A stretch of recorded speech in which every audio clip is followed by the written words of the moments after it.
He was afraid he was going to get convicted and get 12 years, which he might have and he might not have. So he settled to become a witness. I don't believe in sour grapes. Is it not true that you are a made member of the Bruno Scarfo organized crime family? On advice of counsel, I respectfully decline to answer that question. En el mundo violento y complejo del crimen organizado, el poder tradicionalmente se mide por la estatura física, la presencia intimidante y la capacidad inherente de un individuo para imponer un silencio absoluto con tan solo entrar a cualquier espacio. Sin embargo, en las estrechas y antiguas calles del sur de Filadelfia, existió un hombre notablemente diferente que apenas alcanzaba el 1,5 metros de altura, cuya espalda se había curvado severamente desde el momento de su nacimiento y cuya voz era descrita por quienes lo conocieron como sorprendentemente aguda y casi frágil, y que en sus últimos años de vida adoptó el hábito de dejarse crecer una barba blanca y larga que, curiosamente, lo hacía parecer más el querido abuelo del barrio que un temido gángster. A pesar de estas características físicas aparentemente inofensivas, este mismo hombre, contra todo pronóstico, logró sobrevivir por más de 7 décadas activas dentro de una de las familias mafiosas más implacables y duraderas que ha conocido la historia de Estados Unidos. Este individuo extraordinario se llamaba para la historia criminal Harry Ricobene. Mucho antes de que las inevitables guerras internas lo consumieran, mucho antes de que sicarios profesionales lo persiguieran incesantemente durante las noches, y significativamente, mucho antes de que un nuevo y exigente jefe de la mafia le demandara rendición incondicional y se encontrara, en cambio, con una feroz rebelión, Harry Ricobene no era más que un joven nacido en el corazón de Sicilia, específicamente en el pueblo montañoso de Enna, un lugar que se encuentra casi en el centro geográfico puro de la isla, caracterizado por ser un enclave aislado, profundamente tradicional y marcado por siglos de adhesión a la ley del silencio y una lealtad inquebrantable a la familia y al código de honor. Enrico Ricobene llegó al mundo el 27 de julio de 1909 en un contexto social donde la pobreza extrema era la condición normal de vida, donde la supervivencia se basaba fundamentalmente en el trabajo manual constante como columna vertebral económica, y donde el concepto de familia se extendía trascendiendo el simple lazo de sangre, convirtiéndose en algo casi sagrado, un sistema de apoyo mutuo que unía a los hombres con juramentos de lealtad que resultaban ser infinitamente más fuertes y vinculantes que la propia ley del Estado. Su padre, Mario Ricobene, tomó la difícil decisión de dejar Sicilia para dirigirse a América, uniéndose así a los miles de otros sicilianos que mantenían la firme creencia de que al otro lado del vasto océano les esperaba finalmente la tan anhelada oportunidad económica, y en algún momento crucial a principios de la década de 1910, el joven Enrico, que aún era un niño, siguió los pasos de su padre, migrando a los Estados Unidos a una edad demasiado temprana para comprender completamente que ese trascendental cambio de residencia lo colocaría inexorablemente en el punto de mira de una de las tradiciones criminales más duraderas y oscuras de la historia estadounidense. La familia, una vez en el nuevo continente, se estableció en el denso sur de Filadelfia, dentro de los barrios italianos apretados donde los distintos dialectos de Sicilia se mezclaban de manera constante con el ruido característico de las calles americanas. Un ambiente donde el omnipresente polvo de carbón se revolvía con el reconfortante olor a pan fresco que emanaba de las panaderías de la esquina, y donde los muchachos del barrio aprendían rápidamente una lección esencial: que la supervivencia a largo plazo no dependía de la educación formal y el estudio, sino de la reputación que se pudiera forjar en la calle. Harry Ricobene Abandonó el colegio formal después de cursar el 5º grado de primaria, poniendo un rápido final a cualquier esperanza de estudio académico. Cualquier educación estructurada que pudiera haber tenido terminó abruptamente, siendo reemplazada con prontitud por algo mucho más práctico y a la vez considerablemente más peligroso. Una educación rigurosa impartida en los callejones oscuros, en las esquinas de la cuadra y dentro de pequeños clubes sociales cerrados, donde los hombres mayores de la comunidad cuchicheaban discretamente sobre negocios que por código nunca se registrarían por escrito en ningún papel. Desde su nacimiento, Harry llevó consigo una carga física notable que inevitablemente definiría cómo era percibido por los demás, pero que, es crucial señalar, nunca llegó a definir la imagen que él tenía de sí mismo.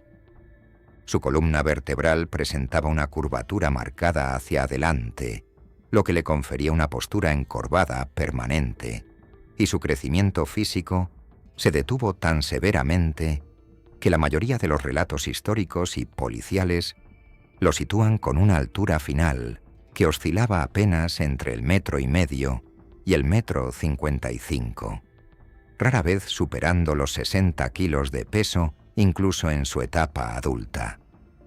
A primera vista, su apariencia física lo hacía parecer completamente inofensivo. Sin embargo, para aquellos que cometieron el error de subestimarlo basándose en su físico, Harry Ricobene se transformó en una figura inolvidable en el bajo mundo. Años después, los agentes de policía y los periodistas se referirían a él de forma peyorativa como el jorobado, un apodo que, según se dice, detestaba profundamente, no necesariamente porque fuera inexacto en la descripción de su físico, sino porque sentía que lo reducían únicamente a su deformidad, en lugar de reconocer el inmenso poder y la considerable influencia que había logrado acumular a pesar de, o quizás gracias a, ella. Lo que le faltaba en estatura física, él lo compensaba con una audacia notable. Lo que le faltaba en dominio físico, él lo reemplazaba con un coraje inquebrantable, una terquedad siciliana. Hacia la mitad de su adolescencia, ya se estaba moviendo con sorprendente facilidad y desenvoltura en círculos sociales y criminales que la mayoría de los jóvenes de su edad ni siquiera soñarían con ver o conocer. La época histórica de la prohibición había transformado las ciudades estadounidenses en verdaderos campos de batalla llenos de oportunidades ilícitas, y en la ciudad de Filadelfia, el contrabando de licor no se consideraba simplemente un delito menor, sino una industria en plena expansión, una que requería urgentemente mensajeros discretos, matones leales, cobradores de deudas eficientes y, sobre todo, una lealtad absoluta e incuestionable. Alrededor del año 1927, cuando todavía era un adolescente en crecimiento, Harry Ricobene fue formalmente iniciado como miembro de la mafia de Filadelfia, proceso que ocurrió bajo el entonces liderazgo de Salvatore Sabella. La edad exacta en el momento de su iniciación varía ligeramente según las diferentes fuentes consultadas, pero la gran mayoría de las historias creíbles y los registros policiales coinciden en que tenía 16, 17 o a lo sumo 18 años de edad, lo que lo consolidaba como uno de los miembros más jóvenes, si no el más joven de todos, en ser hecho o formalmente aceptado en una familia de la mafia americana. En una cultura criminal que valoraba la experiencia por encima de todo, que exigía una prueba sólida de lealtad absoluta y de la capacidad probada para producir dinero antes de otorgar la codiciada membresía. Su iniciación a una edad tan temprana solo puede interpretarse como una cosa, que ya estaba generando una cantidad significativa de dinero para la organización. Bajo el mando de Sabella, la familia de Filadelfia se encontraba consolidando activamente su poder territorial, organizando meticulosamente las rutas de contrabando de alcohol, realizando negocios lucrativos con gánsteres judíos y otros operadores independientes del crimen, y ubicándose estratégicamente dentro de la estructura general más grande y compleja del crimen organizado estadounidense. El trabajo inicial asignado a Harry no era, en absoluto, glamuroso ni vistoso. Se dedicaba al contrabando de mercancías. Se encargaba de cobrar deudas que la organización consideraba perdidas. Manejaba pequeñas operaciones de juegos de azar y apuestas clandestinas. Actuaba fundamentalmente como un operador de calle, absorbiendo las complejas mecánicas de la extorsión, aprendiendo la disciplina vital del silencio, la omertá, y valorando estratégicamente la importancia de construir alianzas que a menudo cruzaban las líneas étnicas tradicionales cuando la necesidad de ganar dinero así lo exigía. Las calles del sur de Filadelfia a finales de la década de 1920 no perdonaban ni ofrecían segundas oportunidades. Bandas irlandesas, bandas judías y diversos grupos italianos competían ferozmente por el control del territorio, y la violencia resultante no era meramente para exhibición o show. Era una herramienta práctica y necesaria para el negocio. Un simple error de juicio podía significar una paliza brutal. Una traición, por mínima que fuera, significaba la muerte sin preguntas. Para un joven que físicamente apenas alcanzaba el 1,5 metros de altura, el navegar un ambiente tan brutalmente competitivo y despiadado requería considerablemente más que simple valentía física. Exigía ser profundamente calculado y estratégico en cada movimiento. Aquellos que se encontraron con Harry durante esos años de formación a menudo comentaban sobre la notable contradicción que presentaba. El cuerpo pequeño y encorvado, la voz sorprendentemente aguda, el porte callado y discreto, y sin embargo, oculto bajo toda esa fachada, había algo inamovible, una terquedad y una determinación inquebrantables que lindaban con el desafío abierto. Él nunca fue un hombre ruidoso, nunca fue farandulero, ni buscó el protagonismo mediático. No intentaba de ninguna manera dominar los salones sociales con su sola presencia física. Por el contrario, Riccobene construyó su influencia de manera lenta y callada, negocio por negocio, favor por favor, demostrándoles sistemáticamente a los hombres más viejos y poderosos que podían confiar plenamente en él con respecto al dinero, con respecto a los secretos más sensibles de la organización, y con el paso crucial del tiempo, con la asignación de responsabilidades significativas. Con el transcurso de los años, la prohibición fue derogada legalmente, pero la inmensa infraestructura criminal que este periodo había creado no se desvaneció ni desapareció. En cambio, se adaptó eficazmente a los nuevos tiempos. El rentable contrabando de licor dio paso de forma natural a las apuestas organizadas, el préstamo de dinero a tasas usureras, el gota a gota, y finalmente al tráfico de drogas. Y Harry Riccobene demostró ser capaz de adaptarse con éxito a cada una de estas nuevas realidades económicas. Durante las décadas de los 30 y 40, profundizó su participación en negocios ilícitos que se extendían geográficamente más allá de Filadelfia, estableciendo metódicamente relaciones de largo alcance que más tarde formarían la base estructural de una sofisticada operación de drogas que abarcaría varios estados. Pero en estas décadas iniciales, lo que más importaba para su supervivencia era que había aprendido y asimilado completamente el código de conducta criminal. La omertá no era, para él, simplemente una palabra antigua en siciliano. Era, literalmente, la clave absoluta para la supervivencia a largo plazo. Fue testigo de cómo hombres mayores y respetados iban a la cárcel federal por largas condenas antes de siquiera considerar la posibilidad de hablar con las autoridades. Vio cómo facciones rivales completas caían y eran desmanteladas porque alguien, en un momento de debilidad, había hablado de más. Absorbió la lección fundamental de que la mafia no era únicamente una empresa criminal para ganar dinero, sino una hermandad unida por un juramento inquebrantable de silencio mutuo. Para cuando la Segunda Guerra Mundial cambió drásticamente el rostro de la industria estadounidense y el racionamiento impuesto creó nuevos y lucrativos mercados negros, Harry ya no era percibido como un joven probándose a sí mismo, sino como un generador de dinero establecido y confiable. Se involucró astutamente en negocios como cupones de racionamiento falsos, la distribución ilegal de alcohol fuera de los canales regulados y el tráfico de drogas a una escala relativamente pequeña. Operaciones que daban claras pistas sobre dónde se encontraría el verdadero dinero en el futuro cercano. Y aún así, a pesar de los arrestos frecuentes, a pesar de los diversos cargos penales y a pesar de los inevitables encontrones con la ley que marcarían su historial desde muy temprano, se mantuvo constante e inamovible en el ruedo criminal.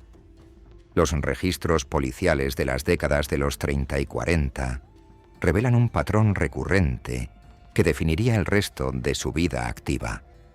Arrestos sistemáticamente seguidos de una liberación, cargos que lograban pegarse judicialmente y otros cargos que se caían por falta de pruebas, un baile constante y tenso entre la persistencia de la fiscalía y la tenaz resistencia del acusado. No era percibido como imprudente o impulsivo, era ante todo persistente. Cada arresto se convertía en su mente en una valiosa lección adicional. Cada aparición en la Corte de Justicia reforzaba su reputación entre sus colegas criminales como alguien que estaba dispuesto a aguantar la presión sin quebrarse ni rendirse. Para mediados de siglo, el joven inmigrante de Ena se había transformado completamente en un personaje fijo e inamovible dentro del bajo mundo de Filadelfia.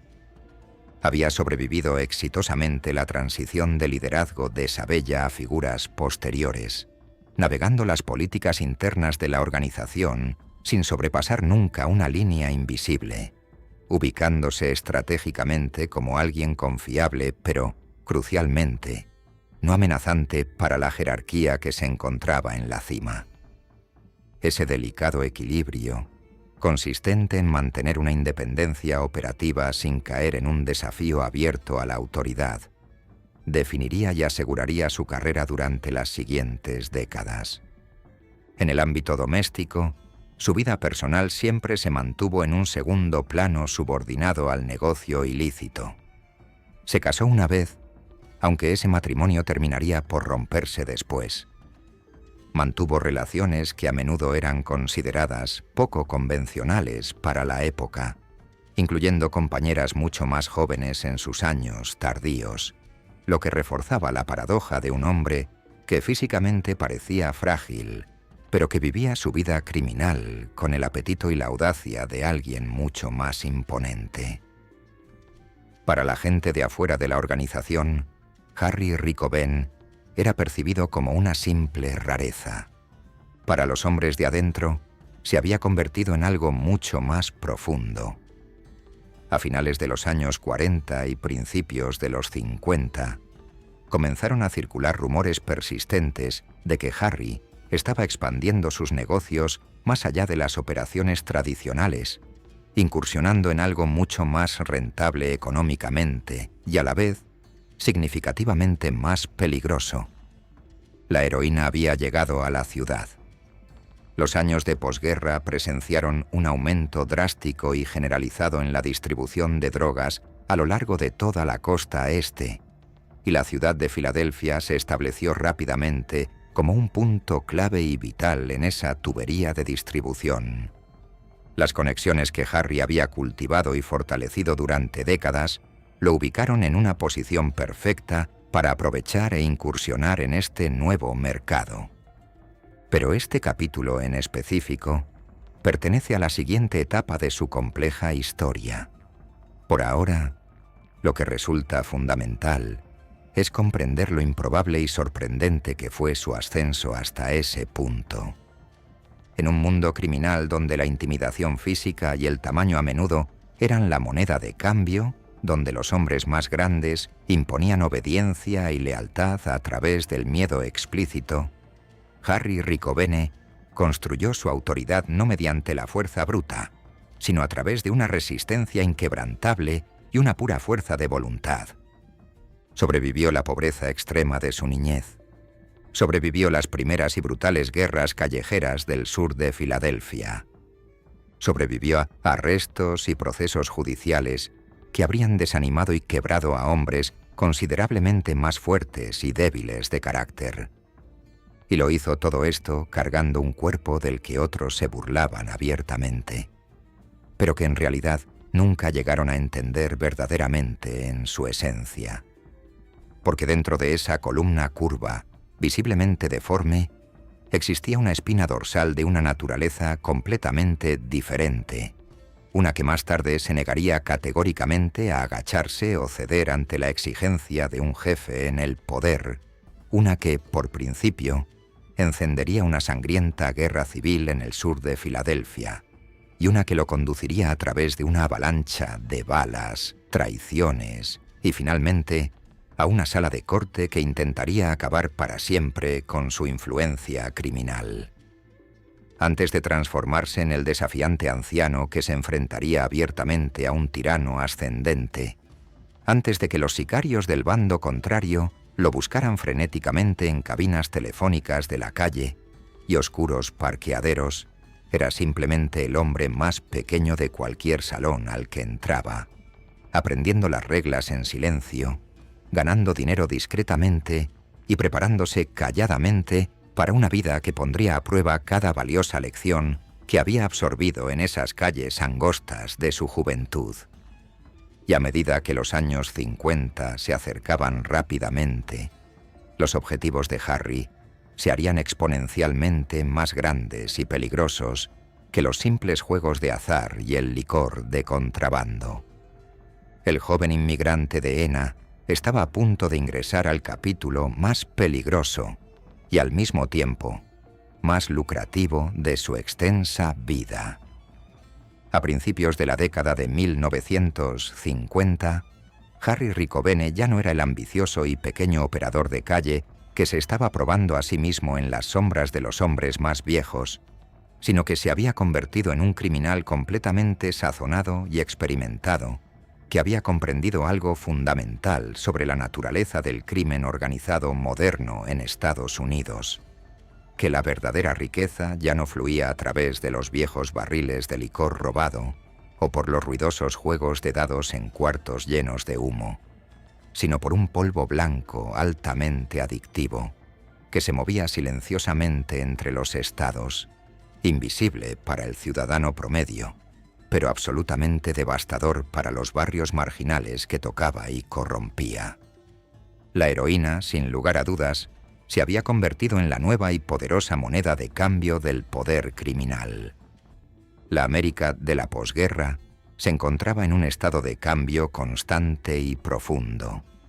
Las grandes ciudades se expandían rápidamente, los veteranos de guerra regresaban a casa buscando oportunidades, y las complejas cadenas de suministro de todo tipo estaban evolucionando a nuevos niveles de sofisticación. Y dentro de estas corrientes económicas cambiantes, el tráfico de drogas ofrecía márgenes de ganancia que dejaban en ridículo a todo lo que el contrabando de licor había logrado producir históricamente. A diferencia del alcohol, que requería grandes bodegas de almacenamiento, camiones ruidosos y extensas redes de distribución que inevitablemente atraían la atención de las autoridades, la heroína podía transportarse en paquetes notablemente pequeños, se podía diluir o rendir para maximizar la ganancia en la calle, y se vendía a través de redes de distribución supercontroladas que lograban aislar estratégicamente a los líderes de la cúpula del caos violento que ocurría en las calles de abajo. Harry, con su agudo sentido de los negocios, vio inmediatamente la inmensa oportunidad. Siempre había sido un hombre impulsado por la necesidad de generar dinero. Siempre había valorado su independencia operativa, pero el tráfico de drogas lo elevaría a un nivel de riqueza y poder completamente distinto. Las autoridades federales, años después, lo describirían formalmente como la figura central y operativa en un extenso complot de heroína multiestatal que se extendía desde la poderosa ciudad de Nueva York hasta Cleveland, con Filadelfia sirviendo como una base de operaciones clave y central. La mecánica interna de la operación que dirigía era descrita como casi clínica en su precisión y eficacia. La heroína pura de alta calidad se adquiría sistemáticamente de proveedores conectados en Nueva York. Luego se transportaba discretamente a los centros de distribución de Filadelfia, donde se cortaba con otros agentes de carga como azúcar de leche. Se diluía para maximizar la ganancia por unidad vendida en la calle y se empacaba cuidadosamente en onzas para la reventa a minoristas. Según los registros judiciales de la época, a principios de 1952, Harry Riccoben entregó personalmente medio kilogramo de heroína pura a sus socios criminales en Cleveland. Es notable que no delegó esta importante demostración. No operaba enteramente a distancia. Por el contrario, él mismo se tomó el tiempo de explicar detalladamente el proceso de dilución, instruyó a los socios sobre la manera correcta de mezclar el producto para mantener la potencia deseada y supervisó el empaque final, asegurando personalmente el control de calidad en cada etapa crucial de la cadena de suministro. Este comportamiento meticuloso no correspondía en absoluto al de un distribuidor de poca monta. Esto era, sin lugar a dudas, liderazgo activo. Esto era pura gerencia criminal a gran escala. Este era un hombre que ya entendía el concepto de cadenas de suministro mucho antes de que el término se popularizara en los negocios legítimos, y que había comprendido que la consistencia en el producto significaba lealtad del cliente, y la lealtad de la base significaba un control absoluto sobre el mercado. Pero el negocio de la heroína no se parecía a los juegos de azar. No era como operar máquinas dispensadoras o traficar cupones de racionamiento falsos. La droga atrajo inmediatamente otro tipo de atención sobre Harry. Todo el peso inquebrantable de la ley federal. En 1954, Harry fue formalmente acusado en relación con una red de distribución de drogas a gran escala con base de operaciones en Cleveland. Los fiscales federales alegaron que él era una parte integral de una red que involucraba a por lo menos 20 hombres dedicados a poseer y distribuir heroína a través de las fronteras estatales. El testimonio de los testigos colaboradores lo ubicó de manera concluyente en el centro de una entrega significativa realizada en enero de 1952, identificándolo directamente como el proveedor que llevó grandes cantidades de heroína pura a Ohio para su posterior distribución. La evidencia en su contra se acumuló de forma constante y sólida. Los arrestos de sus asociados se sucedieron. Se pagó una fianza considerable para su liberación temporal. Pero las liberaciones, inevitablemente, fueron solo temporales, y con el tiempo llegaron las condenas. Para mediados de los años 50, Harry Riccoben se encontró enfrentando sentencias federales significativas por tráfico de drogas. Las Cortes de Justicia no fueron clementes. El gobierno federal de posguerra había comenzado a tratar el tráfico de heroína como una amenaza nacional de alta prioridad, y los fiscales estaban decididos a sentar precedentes con los líderes de alto nivel. Harry fue condenado a cumplir múltiples términos de prisión que, combinados, lo mantendrían encerrado tras las rejas por un periodo de casi 2 décadas. Para la inmensa mayoría de los hombres dentro del crimen organizado, un golpe de esa magnitud habría significado el final absoluto de su carrera criminal. La cárcel federal, se sabe, rompe las alianzas de negocios, debilita fatalmente la influencia territorial. permite que los rivales cojan y consoliden territorio libre. Daña irremediablemente la reputación si se le percibe a uno como vulnerable o débil. Pero Harry Ricobene, demostrando una vez más su singularidad, no era como la mayoría de los mafiosos. El encierro físico no lo eliminó del ecosistema criminal. En realidad, lo insertó dentro de una nueva versión del mismo. La cárcel federal en los años 50 y principios de los 60 no funcionaba únicamente como un centro de detención. Era de facto un punto de encuentro crucial para criminales de alto nivel provenientes de todo el país, un mercado de información sensible, un centro de contacto donde se formaban alianzas discretas y silenciosas entre hombres que un día, inevitablemente, volverían a pisar las calles. Mientras se encontraba cumpliendo su larga condena, Harry supuestamente sostuvo conversaciones extensas y detalladas con agentes federales, proporcionándoles información general sobre la estructura del crimen organizado y hablando de diversas figuras internas dentro de la familia de Filadelfia.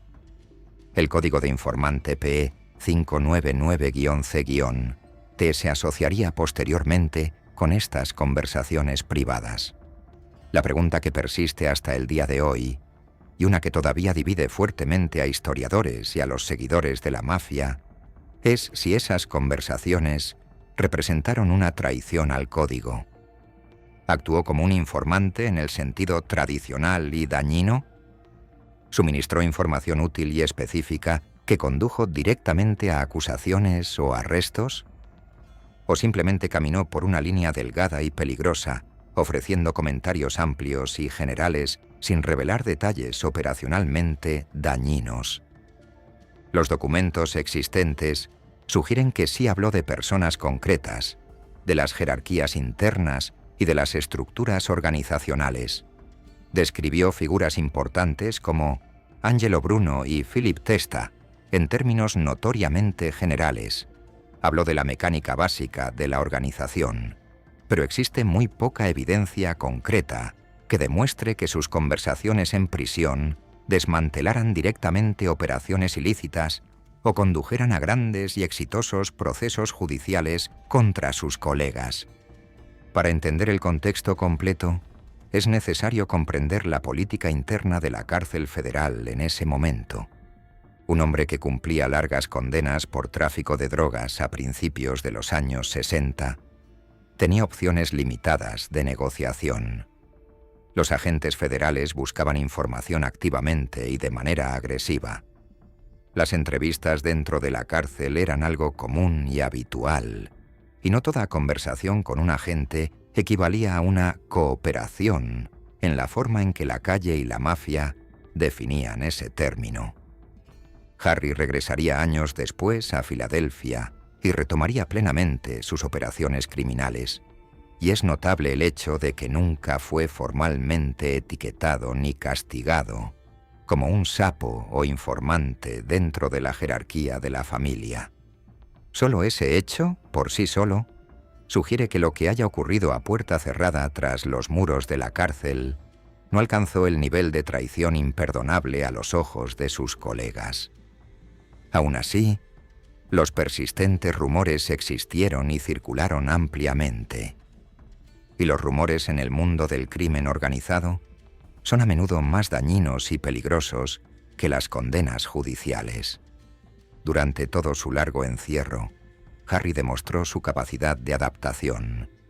Cultivó relaciones más allá de los círculos tradicionales de la mafia italoamericana, forjando conexiones con operadores independientes e incluso con grupos de motociclistas fuera de la ley. Estas relaciones inesperadas resultarían considerablemente útiles después de su liberación, especialmente a medida que las redes de distribución de drogas se diversificaban y salían del control estrictamente italoamericano. El tiempo transcurrió lentamente en la cárcel. Los años se confundieron unos con otros. Desde fuera la mafia de Filadelfia evolucionaba bajo el mandato de nuevos líderes. A finales de los años 50 y principios de los 60, Angelo Bruno había consolidado un poder firme como la figura dominante y más importante en la familia criminal de Filadelfia. A diferencia de otros jefes más ostentosos o violentos en otras ciudades, Bruno prefería encarecidamente la estabilidad operativa por encima de todo. Él comprendía perfectamente que la violencia excesiva atraía el escrutinio de la ley, y el escrutinio policial amenazaba directamente la ganancia económica.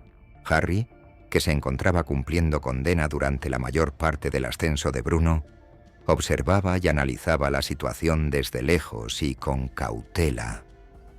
Él sabía perfectamente que al ser liberado, no regresaría al mismo ambiente callejero que había dejado atrás.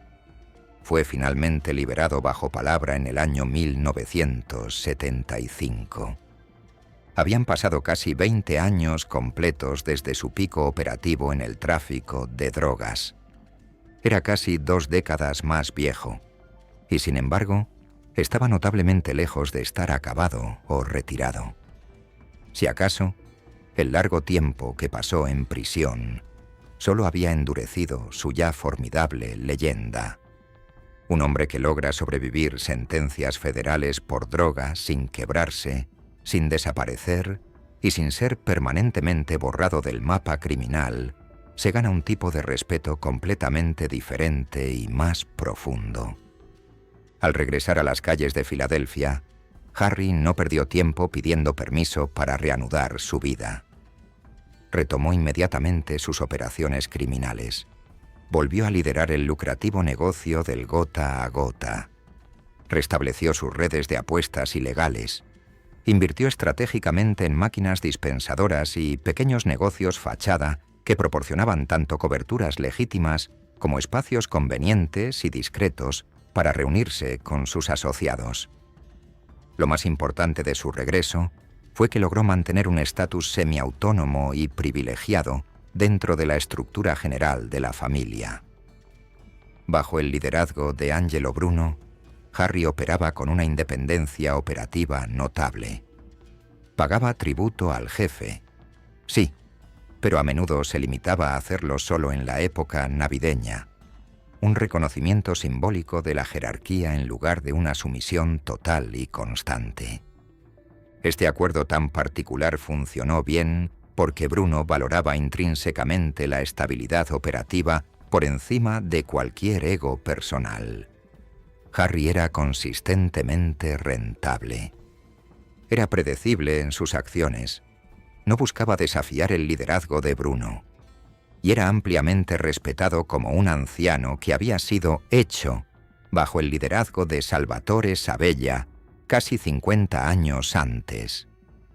Pero los años dedicados al tráfico de drogas habían dejado una marca indeleble en él.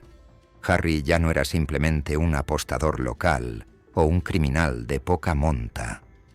Había manejado tuberías de heroína interestatales. Había aguantado largos procesos judiciales federales.